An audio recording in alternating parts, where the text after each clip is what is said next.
guys, ang ulam namin for today. Nagluto yung aming magandang tagaluto ng kari-kari. Ayan, dude. Ay, ayaw ba? Yan, natupad din. Natupad din yung aming kari-kari. Yan. Ikompleto na ang ricado namin. Nilagyan na ng lettuce. Yan.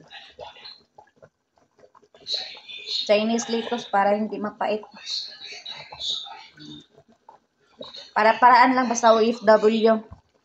Basta may gulay lang. Solved na yan. Diba? Goods na. Goods pa sa alright.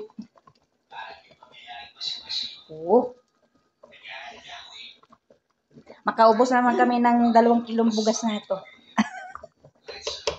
Wait lang ha. Ayan na. Kain-kain na tayo mga ka-OFW. Yummy food. Thank you Lord for the blessing for today sa aming food. Ayan. Ito ngayon? Teka, bakit ka naman niya bibigyan ng ganyang kapangyarihan? Nakikita ko naman na para lamang siyang ordinaryong tao. Anak, ang kakayahan ng iyong kamao ay tila nang galing sa isang makapangyarihang diwata. Basta ay, Jesus name. ayaw ko pong siya nagbigay po ito sa akin. Wala ni ko iligo ha? Alam ko po narinig ko. Sigurado ko tayo. Kailangan muna natin makausap ang matandang yun. Pero siya ngayon anak, kailangan natin pahinihim sa iba tungkol sa kakayahan mo yan. Hindi kaya ka pinababantayan sa akin ng matandang yun dahil alam niyang sasalakayin tayo ng aswang.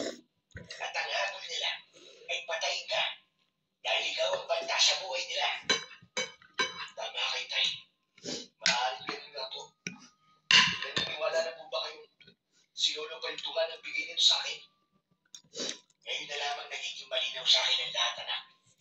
Kung bakit nang matapos kanyang gamutin, ay bigla siyang naglaho. Hindi kaya si Lolo Balto ay isang diwata. Sa kanyang paraan niya ng panggagamot sa iyo, kakaiba hindi. Nagkukuskus siya ng konting bigat sa tungkol niya. At yun ang inilalagay niya sa sugat mo. Baka naman, doon nagsimula ang pagkakaroon mo ng kapangyarihan.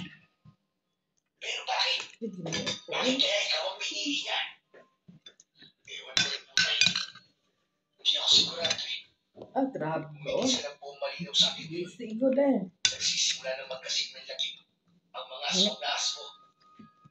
Inabukasan ay kumalat ang balita sa buong bayan ng tungkol sa pagsalakay ng mga aswang sa bahay ni na Magbet at Tutoy. Sinabi na lamang nila na mayroong isang matandang lalaki ang tumulong sa kanila. Kaya hindi na nagkaroon ng maraming investigasyon si Kapitan Terry. Kagad na sinulog ng mga tao ang katawan ng mga aswang na asmo. Ganun ang patakaran sa kanilang bayan.